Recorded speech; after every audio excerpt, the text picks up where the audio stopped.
piega la vela.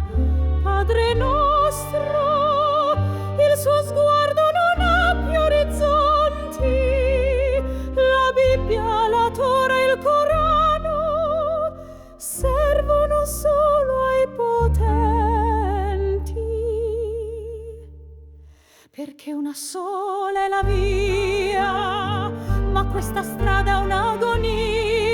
Ogni stella è bruciata dal vento, la speranza dall'ipocrisia.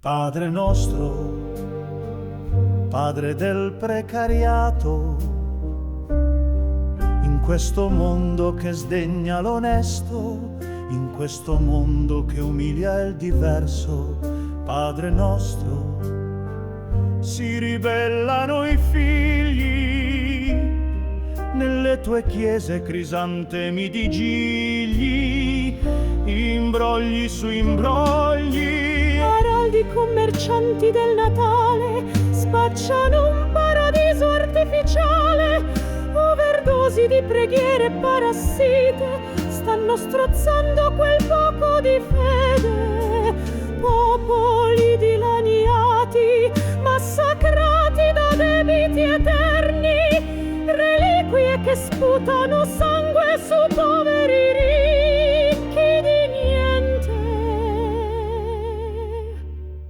Il tuo nome è preso di mira da sciacalli del potere, il tuo nome diventa pretesto per dividere il giusto dal giusto. Ecco a cosa è servito mandarci tanti profeti, li hanno prima uccisi, tutti defraudati dei loro stessi occhi. Padre nostro, perché ci hai abbandonato ed hai lasciato questa gabbia di matti corrompere la luce dei tuoi occhi. Padre nostro, Padre degli universi, dimmi quanto è fondo il precipizio in questo mondo dove l'uomo si è perso. Nessuno più ascolta perché nessuno più parla, tutti inseguono ciechi orizzonti, non ce n'è uno che alzi la testa per dire basta a questi scempi.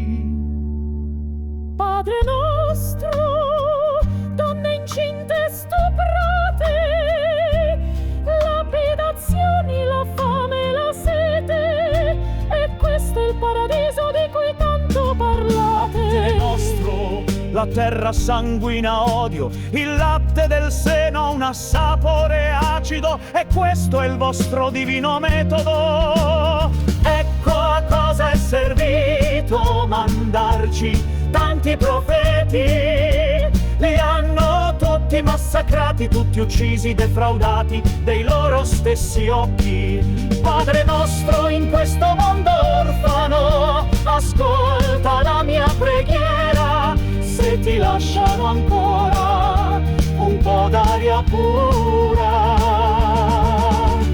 Padre nostro, che sei nei cieli, scendi un attimo su questa terra e vedrai coi tuoi occhi, vedrai.